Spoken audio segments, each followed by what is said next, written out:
शौर्य श्रुती भाग 52. एक वेळ नळी वाकडी कराल पण स्वतः सरळ होणार नाही. आणि उरला प्रश्न आजच्या झटक्याचा, तर रस्त्यात येणाऱ्या काळ्या मांजरांना श्रुती घाबरत नसते. बोलून हसत श्रुती धांगडेसमोरून एटीत निघून गेली. धांगडे फक्त धुसफुसत जाणाऱ्या श्रुतीला बघत उभा राहिला. आता पुढे श्रुती प्रशांत देशमानेसोबत सिटी हॉस्पिटलला गेली. तिने आधी मोरे आणि रणदिवे सरांची चौकशी केली. इव्हाना दोघांच्याही पायातील गोळे काढून दोघांना सेपरेट रूममध्ये हलवण्यात आलं होतं. श्रुती दोघांनाही भेटायला गेली पण सध्या दोघेही बेशुद्ध अवस्थेत होते. मॅडम, तुमच्या हातात ही पट्टी? गंधिताने तिचा रक्ताळलेला हात पाहून विचारलं. काही नाही, गोळी चाटून गेली आहे फक्त. मॅडम चला, मी व्यवस्थित पट्टी करते म्हणत गंधिता तिला तिच्या केबिनमध्ये घेऊन गेली. प्रशांतला पाहून परिणिती पुन्हा फ्लॅट झाली.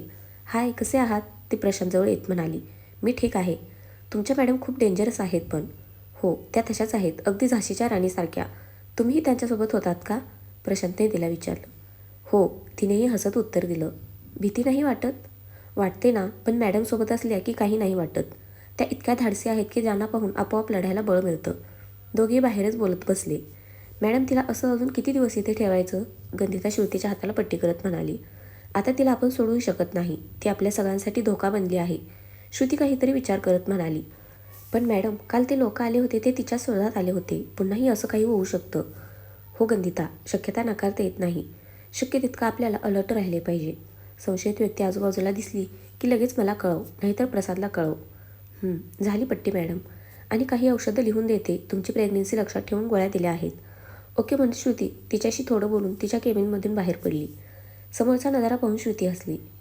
मासा गळायला लागला वाटतं हिच्या, मनातच बडबडत तीही त्या दोघांजवळ आली. मिस्टर देशमाने, निघायचं का? हो मॅडम. परिणिती सरांची आणि मोरेंची सिक्युरिटी टाईट कर. इथेही हमला होऊ शकतो. तू स्वतः जातीने लक्ष दे आणि तुझीही काळजी घे. पण मॅडम, तुम्हालाही आरामाची गरज आहे. देशमाने मध्येच तिचं वाक्य तोडत बोलला. हो, पण त्याआधी मला पोलीस स्टेशनला जावं लागेल. शिंदे सरांना रिपोर्टिंग करायचं आहे. मग मी घरी जाईन. ओके म्हणत परिणितीचा निरोप घेऊन श्रुती आणि प्रशांत हॉस्पिटलमधून बाहेर पडले. काही वेळातच प्रशांतने श्रुतीला पोलीस स्टेशनला सोडले. तू निघ आता, मी माझी कामं आवरून घरी जाईन. आणि हो, पुन्हा एकदा कॉंग्रॅच्युलेशन्स, श्रुती हसत त्याला म्हणाली आणि पोलीस स्टेशनमध्ये निघून गेली. काहीही म्हणा, पण ह्या मॅडमसोबत काम करायला मजा येणार आहे. प्रशांत हसत गाडी स्टार्ट करत मनातल्या मनात बडबडला आणि तिथून निघून गेला. शिंदे सरांना रिपोर्टिंग करून श्रुती घरी निघून गेली. प्रसाद आरोपीला जेलमध्ये पोहोचवून योग्य ती कारवाई करून मगच पोलीस स्टेशनला येणार होता. प्रसादला तिने फोनवरच काही इन्स्ट्रक्शन दिल्या आणि झालेल्या हमल्याच्या बाबतीत शौर्यला काहीही सांगू नकोस असं बजावून सांगितलं.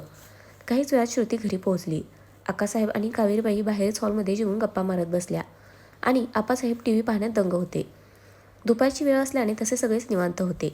अचानक श्रुती घरी आल्यामुळे सगळ्यांना आश्चर्य वाटले, पण तिचा हात पाहून सगळे काळजीतही पडले. काय ग, काय झालं हाताला? कावेरीबाई लगबगीने उठून तिच्याजवळ जात म्हणाल्या. काही नाही मॉम, गोळी चाटून गेली फक्त. आवाज ऐकून किचनमधलं आवरत असलेली रमाईही धावत बाहेर आली. ताईसाहेब, काय झालं? तिनेही घाबरून विचारलं. इतकं काही नाही झालंय. रमाई प्लीज, ह्या बॅग्स घे आधी आणि मला काहीतरी खायला दे, खूप भूक लागली आहे. अगं, शौर्याला माहीत आहे का? कावेरीबाई तिचा हात न्याहाळत म्हणाल्या. नाही मॉम, आणि तुम्ही कोणीही काहीही सांगणार नाही आहात. कारण आता शौर्याचा ओरडा खायची माझी कॅपॅसिटी नाही आहे. मी खूप दमले. काहीतरी खाऊन झोपणार आहे मी आधी. हो हो, तू चल बघू आधी वर रूममध्ये फ्रेश हो. तोपर्यंत रमाई काहीतरी खायला बनवेल. कावेरीबाई तिला आधार देत वर रूममध्ये घेऊन गेल्या. श्रुतीही फ्रेश व्हायला निघून गेली. श्रुती फ्रेश होऊन बाहेर आली तर कावेरीबाई तिला विचारात दिसल्या. मॉम, काय झालं? कसला विचार करताय? श्रुती, तू सुट्टी कधी घेणार आहेस? पुरे झालं आता हे सगळं. शौर्य बोलतो ते काही चुकीचं नाही आहे. मॉम, अर्ज दिलाय मी, पण अजून रजा मंजूर झाली नाही आहे माझी. खरं तर तिची रजा मंजूर झाली होती, पण तिने घरात खोटं सांगितलं. अगं, मग कधी रजा मंजूर होणार आहे? उद्यापासून 8वा महिना लागेल तुला. 8व्या महिन्यात खूप जपावं लागतं श्रुती. तुला आमची काळजी दिसत नाही आहे का गं? कावेरीबाई थोडं चिडूनच बोलत होत्या. मॉम, इतकी नका काळजी करू, श्रुती त्यांचा हात हातात घेत म्हणाली. अगं, काळजी कशी नको करू? तू एकटी नाहीस, 2 जीवांची आहेस. शौर्याचा अंश तुझ्या पोटात वाढतोय. त्या पोटातल्या बाळासाठी तरी आता काळजी घे. तू बिनधास्त आहेस गं, पण शौर्य, तुझ्या काळजीने अन्नही गोड लागत नाही आहे त्याला. तू फक्त तुझ्या कर्तव्याला प्राधान्य देतेस, बाकी तू विचारच करत नाही आहेस. आपल्याला एक फॅमिली आहे, नवरा आहे. इतकीही गुरफटू नकोस की हातून सगळं निसटून जाईल. सहन करायलाही काहीतरी लिमिट असतं श्रुती. आमच्यामुळे शौर्य शांत बसतोय. त्याची होणारी चिडचिड तुला दिसत असेल, पण त्यामागची काळजी दिसत नाही का गं? मी त्याची आई आहे म्हणून नाही बोलत आहे. तुझी सासूही आहे मी. मला माझ्या मुलासोबत सुनेची आणि माझ्या नातवंडाची काळजी वाटते. तुला माझा राग आला तरी हरकत नाही, पण आता अति होते श्रुती. सॉरी मॉम, श्रुती मान खाली घालत म्हणाली. अगं मी असं म्हणत नाही की तू तुझं काम सोडावंसं. आम्हाला सगळ्यांना अभिमान आहे तुझा, पण तुझी काळजीही लागून असते. किती वेळ देते शौर्याला, आठव तुझं तूच. तो चिडतोय आणि गप्प बसतोय. प्रत्येक वेळी त्याला दोष नाही न देऊ शकत. मॉम सॉरी ना, पण ही केस ही खूप महत्त्वाची होती. नवराही महत्त्वाचा आहे श्रुती. आमचं सोड, पण निदान त्याच्यासाठी तरी. आणि तू अशीच वागणार असेल तर मला तुझ्या आईबाबांशी बोलावं लागेल, कावेरीबाई रागात बोलत होत्या. मॉम बस, अजून थोडेच दिवस. एकदा रजा मंजूर झाली की मग मी घरीच असेन. बघ काय करायचं ते तुझं तू ठरव. मी माझ्या मुलाला अजून त्रासात नाही पाहू शकत, बोलून त्या रूममधून बाहेर निघून गेल्या. श्रुतीने एक दीर्घ सुस्कारा टाकला. सॉरी मॉम, पण अजून बऱ्याच गोष्टी आहेत. ह्या घरातलं रहस्यही शोधून काढायचं आहे. एक निष्पाप जीव गेलाय, त्या लहान गेला आणि त्याच्यासोबत त्या गायब झालेल्या मुलीला जोपर्यंत मी न्याय मिळवून देत नाही तोपर्यंत मी रजेवर जाणार नाही. इतक्यात तिच्या रूमच्या दरवाजावर टकटक झाली. रमाई तिच्यासाठी जेवण घेऊन आली होती. उजव्या हाताला गोळी लागल्यामुळे तिला धड खाताही येत नव्हतं. ताईसाब, राग येणार नसेल तर मी भरवू का तुम्हाला? रमाईने भीतभीत विचारलं. अगं त्यात राग येण्यासारखं काय आहे? नाही म्हणजे मी नोकर माणूस आहे ना. माणूसच आहे ना की एलियन आहेस? श्रुती हसत म्हणाली. एलियन ते काय असतं? रमाईच्या चेहऱ्यावर भलं मोठं प्रश्नचिन्ह होतं. एलियन म्हणजे राक्षस. नाही जी, मी तर माणूस आहे. मला कुठं राक्षसावानी शिंग आहेत?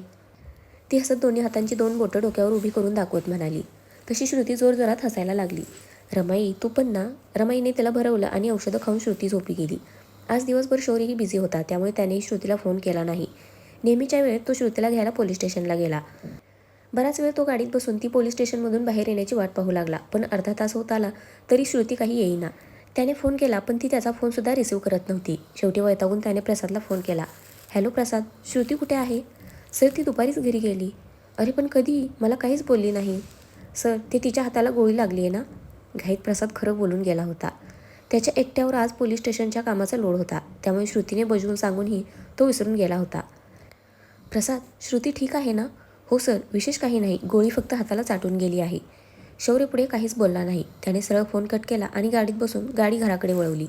श्रुती, श्रुती. घरात पोहोचताच शौर्यने श्रुतीचा नावाचा घोष सुरू केला होता. मॉम श्रुती कुठे आहे? शौर्य तू आधी शांत हो. मॉम कसा शांत हो? गोळी लागली आहे तिला. इतकी मोठी गोष्ट तिला सांगावीशी नाही वाटली. श्रुती, श्रुती कुठे आहेस? अरे नको ओरडूस, ती कसलासा मूवी पाहते. शौर्य रागातच घरात बनवलेल्या मिनी थिएटरमध्ये गेला. श्रुती मस्तपैकी पाय पसरून कानात हेडफोन अडकून समोर मूवी पाहत डाव्या हाताने बाऊलमध्ये पॉपकॉर्न खात होती आणि हसत होती. त्याचं लक्ष समोर गेलं तर श्रुती सिंचनचा मूवी पाहत होती. त्याला काय बोलावं ते सुचेना. रागात त्याने कपाळावर 2 बोटं घासली आणि तो श्रुतीजवळ गेला. तो श्रुतीसमोर जाऊन उभा राहिला. तिने त्याला एक गोड स्माईल दिली, पण तो मात्र रागात तिच्याकडे पाहत होता. काय? श्रुतीने त्याला डोळ्याने विचारले. त्याने पुढे झुकून रागात तिच्या कानातले हेडफोन काढले.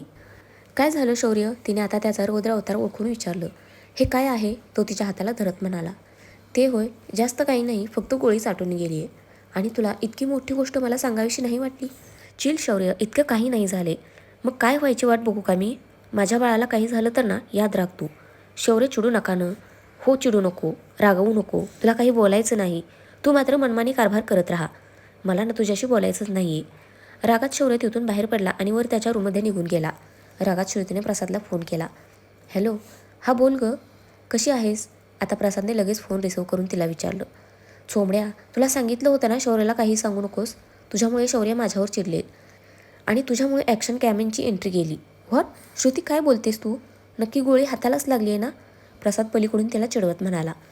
म्हणजे ती तू सिंचन बघतेस? पलीकडून आता पटकन निधी म्हणाली. प्रसाद जेवत होता त्यामुळे त्याने फोन स्पीकरवर ठेवला होता. मग त्यात काय झालं? दी, तू खरंच पागल आहेस, निधी हसत म्हणाली. लवकर कळलं तुला? बघ तुझा भाऊ वाचला. ही पागल त्याच्या आयुष्यात आली असतीस तर अख्खं घर पागल झालं असतं. जसं सरांचं झालंय तसं प्रसादही हसत म्हणाला. ए चोंबड्या, तू तर बोलूच नकोस. दोस्त दोस्त ना राहा. जा, मी कट्टी आहे तुझ्याशी. यार श्रुती, मी मुद्दाम नाही सांगितलं. एकतर आज तुम्ही कोणीच नाही पोलीस स्टेशनमध्ये. सगळ्या कामाचा लोड एकट्यावर होता, त्यामुळे घाईत तोंडातून निघून गेलं. सॉरी यार. इट्स ओके प्रसाद. आता काही दिवस तुला सगळं सांभाळायचं आहे, त्यामुळे डोकं जागेवर ठेवून काम कर. चलो बाय. आता ते शौर्य नावाचं वादळ आधी शांत करते. थोडंसं बोलून तिने फोन कट केला. तर फ्रेंड्स, आजचा भाग कसा वाटला नक्की कमेंट करून सांगा. धन्यवाद.